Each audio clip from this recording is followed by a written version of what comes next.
लालू की लोकसभा चुनाव तक नीतीश कुमार के साथ सरकार में बने रहने की बात की हवा उसी दिन निकल गई थी जिस दिन नीतीश कुमार ने ललन सिंह को राष्ट्रीय अध्यक्ष पद से हटाकर सारी ताकत अपने हाथों में ले ली थी।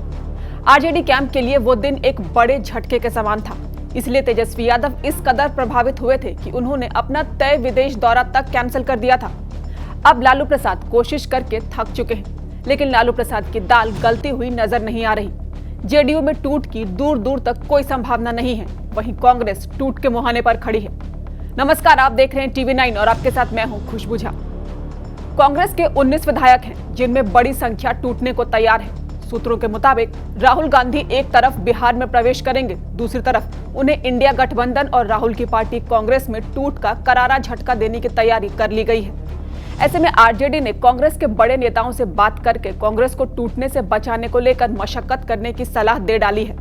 लेकिन आरजेडी का एक बड़ा धड़ा ये मानता है कि नीतीश कुमार के इस्तीफा देने के बाद ही सारा खेल पलट जाएगा और नए स्पीकर के चुनाव के बाद आरजेडी और कांग्रेस एनडीए को अपनी रणनीति लागू करने से रोक नहीं पाएंगे। जाहिर है आरजेडी कैंप में इस बात को लेकर मायूसी है। लालू प्रसाद भले ही सबसे बड़ी पार्टी होने का दावा करें, लेकिन आरजेडी कैंप अपनी हार तय मान रहा है। यही वजह है कि नीतीश कुमार बक्सर एक सरकारी कार्यक्रम में अकेले गए। उनके साथ तेजस्वी यादव तय कार्यक्रम के बावजूद वहां नहीं पहुंचे। फिलहाल आरजेडी और उसके घटक दल कांग्रेस और लेफ्ट समेत एमआईएम के एक विधायक को मिलाकर विधायकों की संख्या 115 है और सरकार बनाने के लिए महज 7 विधायकों की जरूरत है। लेकिन आरजेडी अगर जेडीयू के विधायकों को तोड़ने की पहल करती है तो फौरन कांग्रेस में टूट कराकर लालू प्रसाद के कैंप को जवाब देने की तैयारी कर ली गई है। नीतीश कुमार सजग थे और इस बार उनका अपने विधायकों के मूड को भांपने का तरीका बिल्कुल अलग था। पिछली बार वो खुद एक एक विधायक से मिलकर एनडीए से अलग होने के लिए रायशुमारी करते देखे गए थे, लेकिन इस बार उन्होंने अपने भरोसेमंद नेताओं को लगाकर एक एक विधायक से फीडबैक लेने का काम किया। सूत्रों के मुताबिक अशोक चौधरी, संजय झा सहित कुछ और नेता अलग अलग तरीके से विधायकों से बात करके नीतीश कुमार को एक एक विधायक के मंतव्यों से परिचय करा रहे थे। ऐसे में विधायकों को इसका एहसास भी नहीं हो सका कि नीतीश कुमार क्या सोच रहे हैं। वहीं नीतीश कुमार अपनी पार्टी को बचाते हुए एनडीए में जाने का अपना मार्ग प्रशस्त करते रहे। जाहिर है इस कवायद में आरजेडी के साथ सरकार में बने रहने के 2 सबसे बड़े पैरोकार ललन सिंह और विजेंद्र यादव को भी नीतीश कुमार ने अच्छी तरह मना लिया था।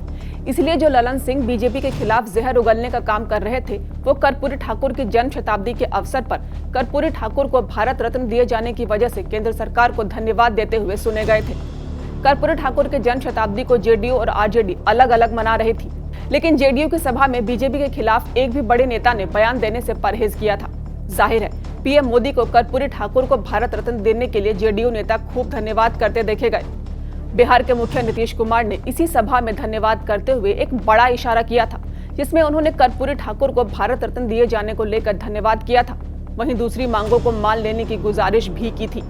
जाहिर है ये दूसरी मांग विशेष सहायता पैकेज को लेकर है, जो नीतीश कुमार बिहार के पिछड़ेपन के मद्देनजर केंद्र से आंध्र प्रदेश की तर्ज पर चाहते हैं। कहा जा रहा है कि पीएम मोदी 2 बार बिहार की यात्रा इसी वजह से कैंसिल कर रहे थे।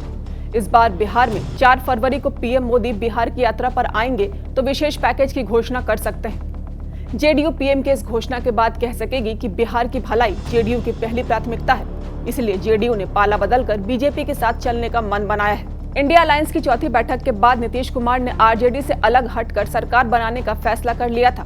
दरअसल इंडिया गठबंधन की चौथी बैठक में ममता और केजरीवाल ने मिलकर चेयरपर्सन के तौर पर मल्लिकार्जुन खड़गे का नाम सामने रखा था, लेकिन लालू प्रसाद की तरफ से नीतीश कुमार का नाम प्रस्तावित नहीं किया गया।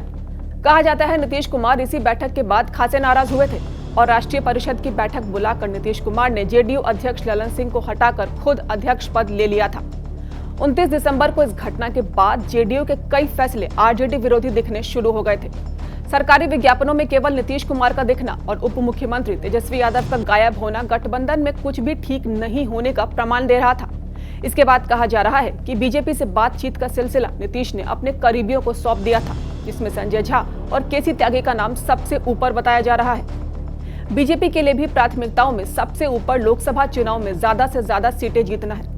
राम लहर के बावजूद बीजेपी जातिगत समीकरण को पुख्ता तौर पर अपने पक्ष में करना चाहती है। बीजेपी के सूत्रों के मुताबिक पार्टी ने कई सर्वे में पाया बीजेपी साल 2019 के आंकड़े से इस बार कहीं पीछे रहेगी। इसलिए पार्टी ने लोकल नेताओं से संपर्क करके मन बना लिया है कि नीतीश कुमार के साथ मिलकर लोकसभा चुनाव लड़ा जाए और 40 में से 40 सीटों पर बीजेपी और उसके सहयोगी जीतने में सफल हो सके। कहा जा रहा है कि चिराग पासवान नीतीश के एनडीए में आने से खासे नाराज हैं, लेकिन बीजेपी के शीर्ष नेतृत्व उनसे बात कर सारे मसलों को सुलझा लेंगे, यह तय माना जा रहा है।